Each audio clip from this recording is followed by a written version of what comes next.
with demand expected to come back, the question remains, does this mean the economy is back on track? Companies now, after experimenting with offshore in places like India, Philippines, and Poland, want to bring those jobs back. We invest in the U.S.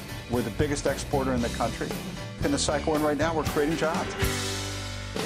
From Radio America, it's Neil Asbury's Made in America, the show that explores American industry, large and small, and promotes American-made products everywhere. Put Neil Asbury's Made in America to work for you. A very big welcome to you today. I'm your host, Neil Asbury, together with co-host Dr. Rich Rothman. So, Rich, I just got back from a board meeting up in Chicago of the IHA, the International Housewares Association, and a great organization. It's a large companies, small companies, entrepreneurs, small business owners, large corporations. And I got to tell you, the tariff thing is a really big concern in the industry. And, there's kind of like this gloom and doom out there. And then there was this report that Wall Street Journal said that President Trump is said to the Chinese, let's get together and talk about this. And then the following day comes a report that President Trump has made up his mind and he's going to hit this at least the $200 billion, if not the whole enchilada, and put tariffs on everything that we buy from China.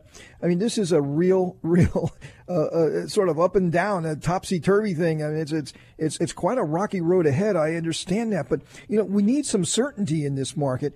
But yet, small business optimism, is shattering previous records. I mean, records that have not been set, since almost the beginning of time. So it's hard to reconcile all this data. Well, it is very, very strange right now the way we're functioning. And I was watching, I guess it was Fox Business News the other afternoon, actually listening to it on satellite radio and in my car, and it was Neil Cavuto and a guest. They were talking about the chaotic way that we're handling trade, in the sense that, of course, one day, just like you described, one day it's up, the next day it's down, and people are trying to react to that. It's very hard for people to react when you seem to be so mercurial, and that's probably a good word to use, because it's definitely going up and down in a very ungainly fashion. So, yeah, I would say it's probably very difficult for certain people to, plan ahead and understand where they're going to go with their business. Neil? I mean, everybody in the room at this board meeting, and there was a lot of us. I mean, they're there with their iPhones. They are checking the news, every 30 minutes to say, are the tariffs here? Are the tariffs here? How big are they? What are they going to be on? But really, it's no way to run a business. You can't run a business that way. I understand why the president is doing what he's doing, but there's got to be certainty in the marketplace, and it just can't be this up and down, these peaks and valleys. Businesses have to invest, and they have to invest based on some level of certainty. Hey, but let's bring on right now a very fascinating guest, Bill Dunkelberg, who's the chief economist at the National Federation of Independent Business. And their organization has just published a piece here. And get this, small business optimism shatters record previously set 35 years ago. 35 years ago. Imagine that. So everybody's got this, these expectations are running high. But are they misguided?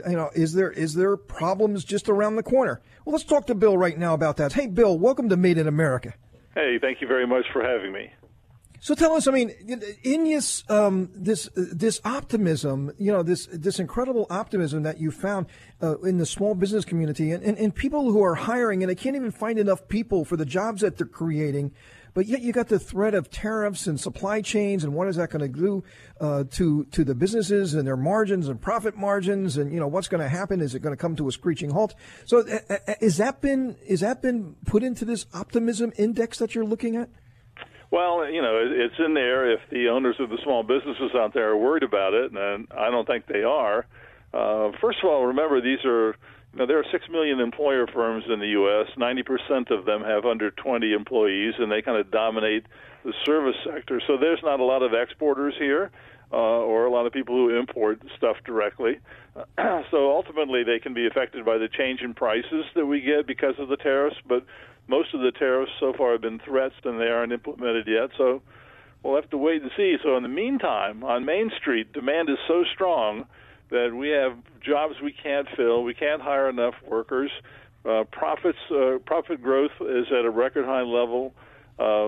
Expected sales are terrific. Inventory investment plans are the highest we've seen in 45 years. I mean, that's the story now on Main Street, and that is almost half of our private GDP and half of our private sector employment. So they're doing well, and if the big guys aren't along with us, well, we can carry them for a while. So, Rich, what do you think about that? I mean, what are you seeing? I mean, that's great news. Main Street is just chugging along and doing very, very well. Well, but yeah, there is this uncertainty out there too. I mean, with our manufacturing segment, I mean, 50% of what we import from China are components and raw materials that goes into our manufactured goods, and a lot of those people are small businesses and entrepreneurs. Well, there are two psychologies parallel to each other right now. One, as we just pointed out, as Bill pointed out, you have Main Street in terms of its client base is doing well. The cost of living is going up a little bit. Things are moving along. People are selling product. Everything seems to be moving in the right direction. And yet, when you go on the manufacturing side, so there's the parallel track, you have people wondering, how am I going to fulfill future orders? How can I meet the demand that I have right now if I'm not sure where my raw material or the parts that I need to build my widgets are going to be there? So it's a very, to be perfectly honest, it has to have some resolution. It can't continue, well, we're up, we're down, I'm prepared to go to $200 billion. And I'm a big Trump supporter. I think the economy's doing great. I think he's under attack. I think he's done great things, given the situation that he's in. It's been remarkable. But yet, there are certain nuances of what he's doing that long-term can really hurt us. And so let me ask Bill, and let me ask you, Neil, how do we resolve this? I mean, who is going to have the ear of the president to resolve this and understand you can't be so, so capricious? Well, I think we have to wait and see how the strategy resolves itself. Obviously, Trump's approach to things always has been to take an extreme position and then negotiate back. So what we don't know now is, what will really kind of happen to the trade agreements. And they could end up, as he alleges they will, in a much better shape for the U.S., kind of modernized, given that our trading partners aren't needy anymore. They're very well-developed, advanced countries. So, that's what he's really trying to do, and whether that works or not, we'll see. In terms of our sectors, our hottest sector is manufacturing. I mean, 60% of our construction. Manufacturing is number two. Construction, they can't find workers. 60% say they can't find workers. They're raising prices, of course. Why? Because when you can't supply what people want, then the prices go up, and what's been going on with house prices. But manufacturing is our second hottest sector. They're doing very well. Job openings are huge. They're investing heavily in capital stuff. And, some of them, I'm sure, are in the supply chain of some big firms that are engaged in international trade, but most of them are not. And so, in the meantime, they're busy. So tell us, Bill, in your report, it's fascinating because if you read through this, you see all of these job openings and not being able to find qualified workers is really a big deal in all the trades. We're just not producing people and talent in the trades. We turned our back on vocational schools where this is a huge deficit in our economy right now. So what are we going to do about it? It's not going to take, it's going to take a while to, get these schools back and having the students coming out and graduating and getting them into the workforce. That's not an easy fix, is it? No, it isn't, and it takes time. And, of course, we're doing other things in the margin. Of course, we're offering record numbers of us are offering higher wages and compensation, trying to attract people back into the labor force who have those skills. The labor force participation rate is still 2 points below where it was in 2007. So, that's a lot of workers that if they came back in, they have a skill set that we can put to work. IBM just announced it's not requiring a college degree anymore for employment. So, we'll be shaving our requirement margins, and we'll also be doing training. We have to do all those things as we try to catch up with this kind of skill deficiency. But it isn't just necessarily skills. We ask our guys and gals out there, what disqualifies an applicant? You got all these openings. Why can't you fill it? You're not high-tech firms. You're Main Street. And, of course, about 25% said, you don't have the right skill set. So you can't be an auto mechanic if you don't know how to do that. But what was amazing was 15 to 20% said, poor attitude, no skills, no social skills, things that are disqualifying the workers that they can fix without ever going back to school. Take a bath and take the nose rings out and things like that. Okay, that's good. It's amazing how many are like that. Hey, Bill, fascinating insight here. It'll be interesting to see all the twists and turns that our economy will be taking, and hopefully they're all good twists and turns. But right now there's a lot of optimism, and there was a huge deficit in optimism not that long ago. Bill Dunkelberg, Chief Economist from the National Federation of Independent Business. Bill, thanks for writing the piece, and thanks for coming on the show. Thanks, gentlemen. Much fun. Coming up, Dr. Ruffman and I are going to talk about a number of things in the headlines this week that impact your jobs. Made in America.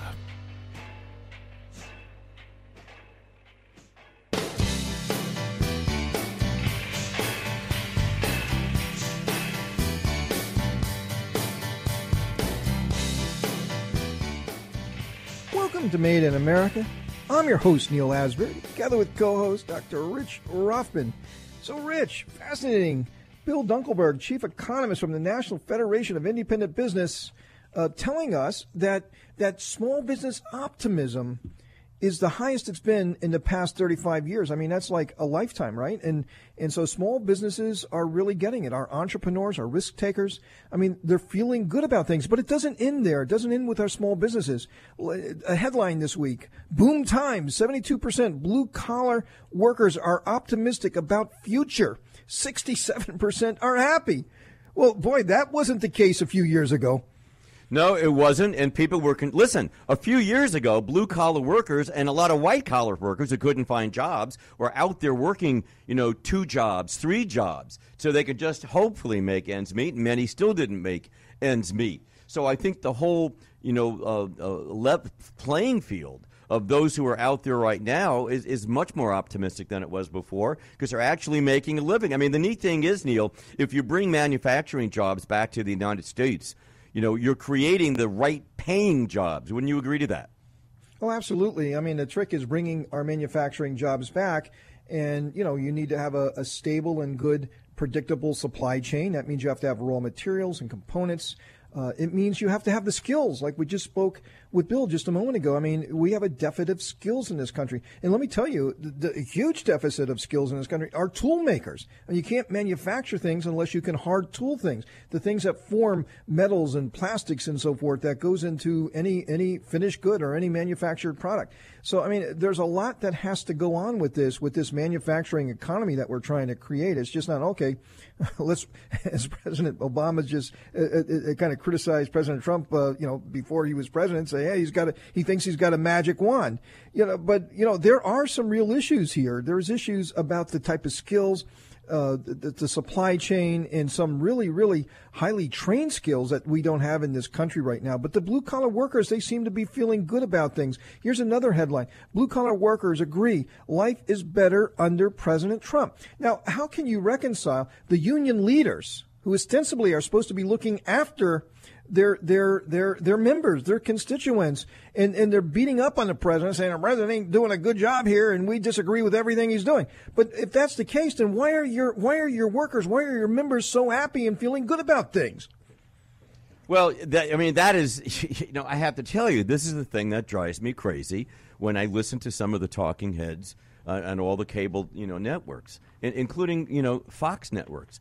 And I don't understand this dichotomy of one side, everything seems to be going in the right direction. We just said it. 72% blue collar optimistic, 67% happy. More small businesses, small to mid-sized businesses started in the last quarter than all of an entire year in recent years. It breaks a 35-year. Just doing spectacularly well. Remember, under the Obama administration, we lost more businesses than we were gaining small businesses for quite a while. You remember that? And we were discussing all the jobs that we were losing on a weekly basis. In fact, there were websites out there that we used to go to that would say, well, this last week we lost, 282 jobs in Minnesota, and we lost 300 jobs in Louisiana. We don't do that anymore because we seem to be moving. And yet, I am absolutely perplexed why people are still saying there's a blue governor running. There's a blue guy, out of Tallahassee. A Democrat is leading 4 points against Jim DeSantis, a Republican. How can that be? How can it be that Ted Cruz is in trouble in Texas against a Democrat? And yet the numbers are looking spectacular. And by the way, of all states, Texas. I am absolutely apoplectic about this, Neil. Well, I mean, this is a midterm in the administration usually takes it on the chin. I mean, I remember back in 2010, we did a show right after the historic midterms. When was it 70 seats in the House flipped? I mean, it was just absolutely amazing. From Neil, Democrat majority to losing both houses. I understand that, and you're right. Historically, that's the way it is. This isn't historically right now. I think this is a hybrid. We were in such dire straits. Our GDP was under 2% for so long. We were told by our president that those jobs aren't coming back. The new norm is 1.8% GDP. Get used to it. And what has he got, a magic wand? So we went from, seriously, I'm not joking about it. I'm serious. We went from that to a 4.2% GDP. We think we may go to 4.6. Overall, we're doing great. Jobs are created. Everything's happening. Low unemployment in blacks, Hispanics, and women. And yet, I don't think this is your normal election midterm that you say, well, we're going to flip it. How would they flip it if they're doing radically better than the last 9 years? I'm just stunned by that, Neil. I really am. And then at the same time, you have this, this insurgency of this. Of the political left on the Democrat side, and you just mentioned a moment ago here in the governor's race in Florida, and that's kind of scary stuff. What happens with the left? I mean, they could have a good showing here in 2018. They could, and then at the same time, talking about the left, you have Maduro from Venezuela, President of Venezuela, cozying up to China. I guess. That's really scary. I mean, and unfortunately we don't have time, but, we should maybe address that, later on in the show. But right now we need to move on. We got a great guest. He was with us just a few weeks ago, had a wonderful discussion. He's coming back on to talk about the economy and what's going on. Chris Garcia, CEO of Vicar Financial, and he's going to be with us. He's a former deputy director at the U.S. Department of Commerce, so you don't want to miss this. Made in America.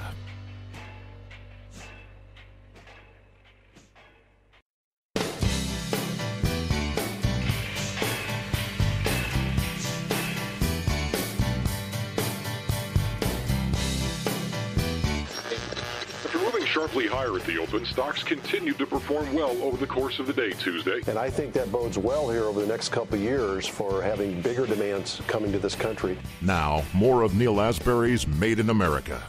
Welcome to Made in America. I'm your host, Neil Asbury, together with co-host Dr. Rich Ruffin. So, Rich, let's talk about, let's continue this discussion about optimism in the economy. We had a guest with us a couple of weeks ago. He was really great. He a former member of the Trump administration. He's former deputy director of the U.S. Department of Commerce. U.S. Department of Commerce, very important, especially with our trade relations, and helping to promote American exports. And the Secretary of Commerce right now in this whole tariff discussion is one of the very, very important players in the whole thing about tariffs. Secretary Wilbur Ross, very pleased to bring back with us Chris Garcia, who right now is the CEO of Vicar Financial. Chris, welcome back to Made in America. Hey, Neil, Rich, great to be back. So we just had Bill Dunkelberg on, chief economist of the National Federation of Independent Business, and we talked about small business optimism. And, they just did a report saying that small business optimism is the highest it's been in 35 years. President Trump, against all odds, seems to have turned around the flat Obama economy. And we got to remember that things were gloom and doom just a couple of years ago. And he's done this, with incredible headwinds against him. And we were told that the Obama economy and what was going on and this anemic growth and, this was just a new normal and that was the way it was going to be and we just had to accept it. And now President Trump comes in, relentlessly getting beat up by the media and just anybody else who's got a platform to speak in the public forum. But yet, he just kind of shrugs it off and keeps on doing what he does. So, Chris, give us some perspective. Well, that's right, guys. And can you just rewind for a second and think back to when President Obama was in office, and to think that a president of the United States uttered the words that 1%, 2% GDP is the new normal, get used to it, this is the new economy, those manufacturing jobs are never going to come back, to have a candidate actively campaign against the coal industry and say, we're going to get rid of your jobs, to call a group of American voters a basket of deplorables. I mean, can you just imagine a president of the United States actually almost kind of campaigning against the prosperity of Americans? We can't imagine that today, because I think President Trump has kind of almost shot himself in the foot in saying that we're going to get tired of so much winning. I mean, really, right now, the problem, the threat in this midterm election is that we're almost so complacent with how well the economy is doing that we don't perceive that there's an actual threat that the Democrats can take the House back. But the problem is this finding that just came out. This was an internal poll that was done that was shared with House Republicans that Politico just reported, that there's an enthusiasm gap between Democrats who hate President Trump. They just cannot stand him. They can't stand his style. They can't stand his leadership. They can't stand that he's winning, which tells you something about the Democrats. But the other side, you see Republicans. They don't have the same enthusiasm as these hateful Democrats, if you will. So there's a real risk, actually, of losing all the progress we've made if we don't turn out and get off the couch and vote in this midterm election in November. So that's the thing that most Americans don't know about, is that we can't count on the red wave. We have to make sure we turn out and vote to make sure we keep these winning policies going. Well, exactly. Look, this is the one time, and I know we said this 2 years ago. We said 216, you want to save this country, you better get out and vote for Trump. You better vote Republican. You better think GOP. Those are your three favorite letters. GOP, you better do it. Now, it appears, it's the same thing, except I think it's more dire right now. Because if we want to keep that forward momentum, we better make sure we keep the House, and we better make sure that we expand in the Senate.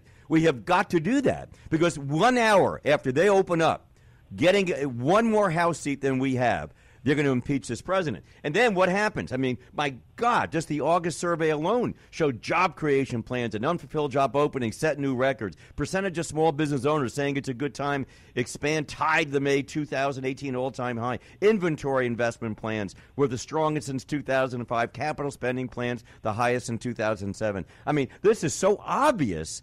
The obvious should make us absolutely dominate, and yet we have to get the word out and make sure we vote Republican. And you know why we have to get the word out? Because 90% of the media has covered President Trump in a negative light.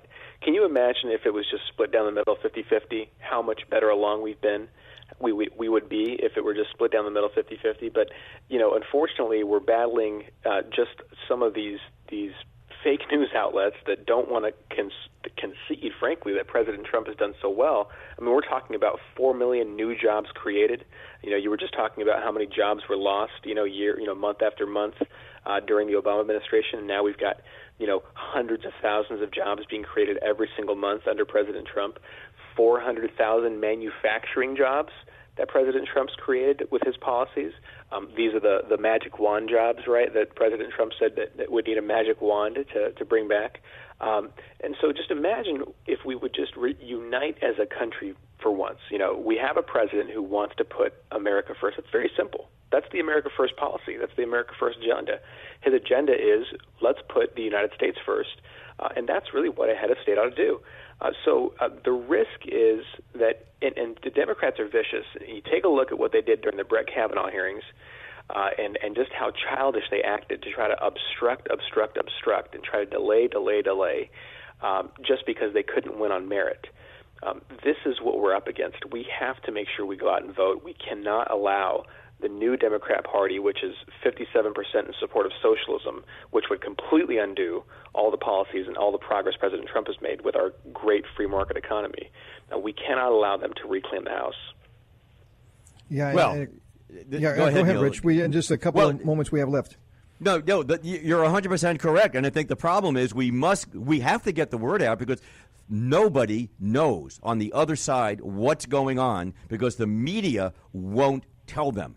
That's the scary part. So what we're doing here and what you're doing where you are is super critical right now. Get out, vote, and get your friends to vote, and get your friends' friends to vote, Neil. Well said. There's a lot on the line here. A lot on the line. Is more of optimism, or are we going to return to the days of pessimism? And or even worse, I mean, just an economic meltdown to where, it is real. This is real. I mean, this is real kitchen table stuff. This is going to impact everybody's families, what they do, how they live their lives. I mean, there's a lot at stake. Hey, Chris, thanks for coming on the show. Chris is the CEO of Vicar Financial, and he's an ex-member of the Trump administration at the Department of Commerce. Coming up, we have Greg Corombos, the news director at Radio America. We're going to discuss what's going on with the Kavanaugh confirmation. Made in America.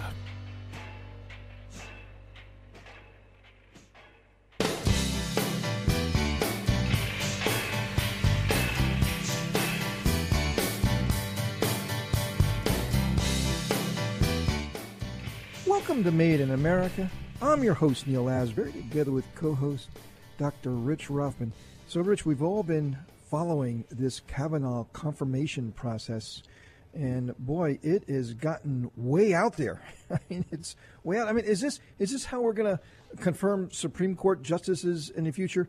Even yes. Ruth Bader Ginsburg said, I read a piece on her this week, which said this thing is just like way out of control, way out of control. That it shouldn't be this way. It just shouldn't. Confirmation processes shouldn't be this way. I mean, when in the Obama administration, when they confirmed Kagan and Sotomayor, I mean, they got a lot of Republicans to vote for them. And I mean, they're like way out there on the left. And what was it? Ruth Bader Ginsburg, I mean, about as far off to the left. I mean, she was an attorney for the AFL-CIO, and I believe she got 97 votes. I mean, someone so far out to the left, and yet she got so many votes. But let's bring on someone here that really's got this thing nailed for us, or at least he's following. I don't know if anybody can have it nailed, but anybody who can get close to getting it nailed would be Greg Corombos, who is the Radio America news director. Greg, welcome to Made in America. Good to be with you guys. Thank you. So tell us what is going on here. I mean, we're just living in a completely different world now, aren't we? Well, when it comes to Supreme Court confirmations, the tide really turned with the Robert Bork confirmation. That's 31 years ago now. That's right. Ronald Reagan was the president. The Democrats had just gotten control of the Senate. Ted Kennedy led the effort to suggest that if Robert Bork got on the Supreme Court, all these horrible things would happen. Ultimately, he was soundly defeated by 16 votes, well beyond what the actual Democratic majority was. And then we had another nominee who was flushed out for smoking pot back in college, and that's how we ended up with Anthony Kennedy on the third try for that open Supreme Court seat. And ever since then, with some exceptions, it's been like that. Clarence Thomas, obviously an exception. And then we had pretty easy confirmations for Ginsburg and Breyer. John Roberts was pretty simple. It was about 77-22, as I recall. Sam Alito was a little tighter, but he still got almost 60 votes. You mentioned Sotomayor and Kagan. I believe they were both in the 60s. And then obviously it was much tighter with Neil Gorsuch last year, and I'm sure it'll be the same way with Brett Kavanaugh. So, yes, it has changed, and I don't think we're going back anytime soon. Well, I think it's the political environment we're in right now, and they don't want, those on the left, the Democrats and the far left Dems that are controlling the party right now. Listen, I think they have a credo. I think they have it's sort of like the Addams family. There was a credo for the Addams family, and it stated as this: Sic gorgiamos a los subjectatos nunc, which means we gladly feast on those who would subdue us. And that's really the credo of the far-left Democratic Party. We will not give. We will crush you, even if it means we're going to get something from 40 years ago from your high school when you were still using Clearasil. We're going to get that, and we're going to put that out there to try and shut this down. And we're going to attack you the way we did Bork, which became a verb, and we did the same way we did Clarence Thomas. This is it's just not only is it despicable, but that's the reality that we're living in right now.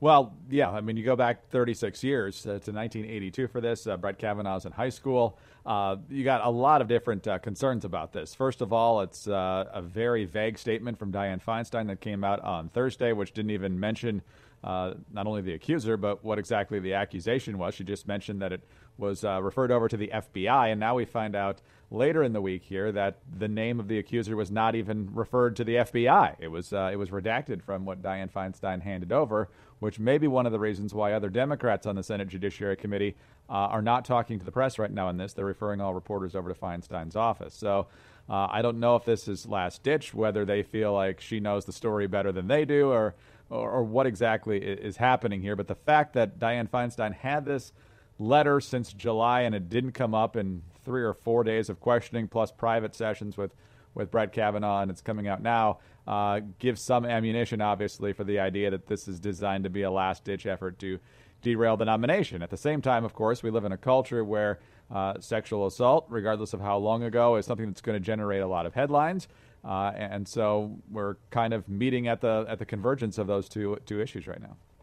So, Greg, give us some short commentary on the Paul Manafort, the ex-campaign chairman of President Trump, pleading guilty and apparently is now going to become a cooperating witness. So what does that mean? It's a good question, because I'm hearing conflicting reports about what he's agreed to cooperate on. The people who are loyal to the president say it's got nothing to do with that, which is also worth pointing out. It also has nothing to do with the guilty pleas have nothing to do with the president. They're related to Paul Manafort's work in Eastern Europe and Russia back in a number of years ago, well before Donald Trump was ever seriously running for president. Well, this is like Greg, it also shows that you can take somebody, put him in confinement for 23 hours a day, keep it that way for a couple of months, and you can get any answer you want.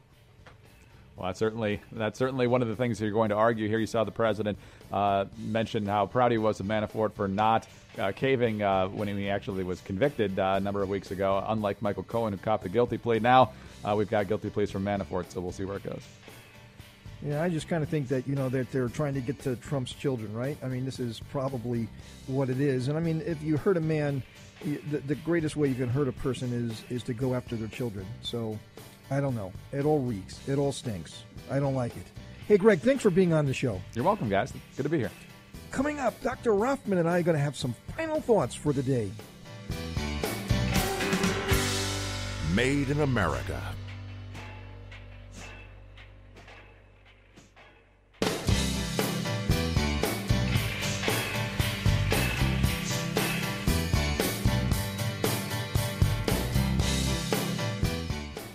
Welcome to Made in America. I'm your host, Neil Asbury, together with co-host Dr. Rich Rothman. So, Rich, we heard from Chris, what was it, the percentage of the Democrat Party right now that believe in socialism, that believe that, this should be the Democrat Party of socialism, a very, very daunting number. I mean, it's like the Democrat Party has become the Socialist Party of America. And in fact, a number of the folks who've moved the Democrat Party in that direction are not even happy with socialism. I mean, socialism is just a layover on the way to communism or something just much worse. I mean, how could a major American political party, and there's only two, how could one of them have gone so far to the left, and even the moderates trying to pull it back? I mean, they're getting slaughtered right now in primaries. I mean, it's like that moderate Democrat Party does not exist.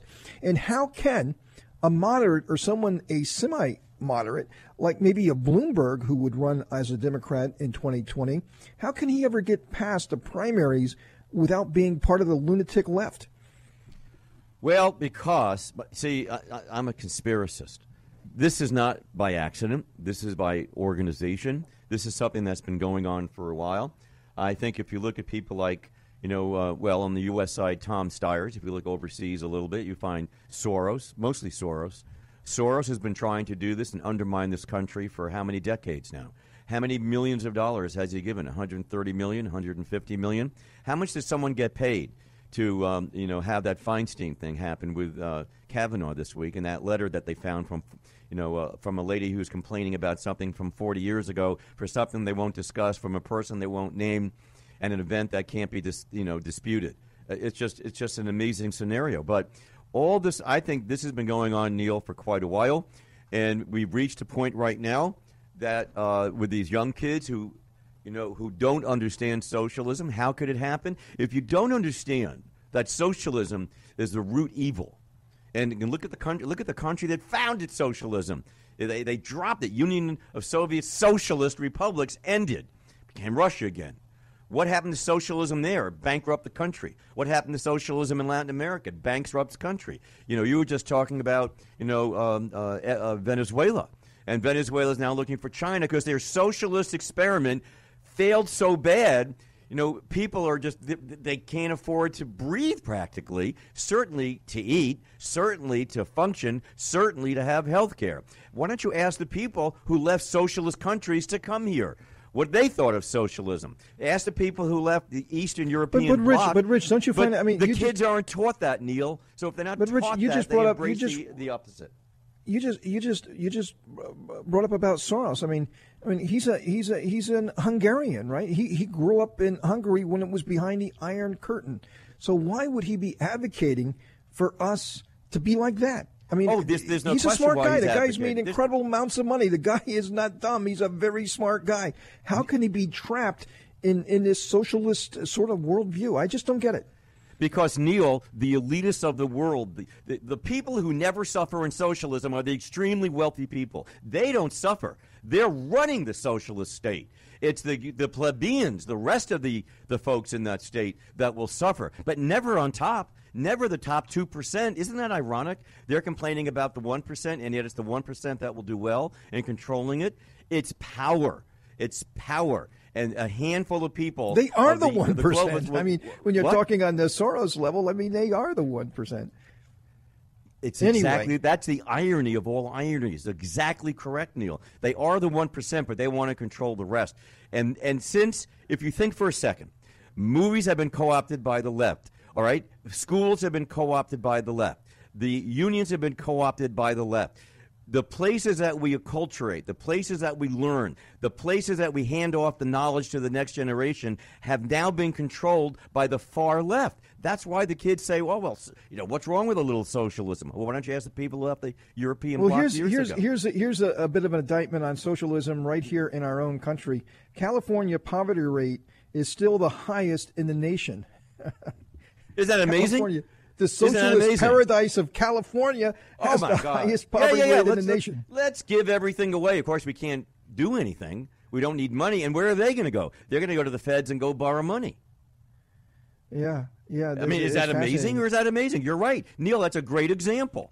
That's a great example. Rich, but what are the other states that are in trouble? It's California, it's Oregon, it's Washington, it's New York. Jesus, God. Don't forget amazing. Illinois. Hey, Rich, it's a Illinois. fascinating discussion, and this is to be continued. Because we here at Made in America always love when we get together for this incredible journey, these adventures, but we never stop fighting for your jobs.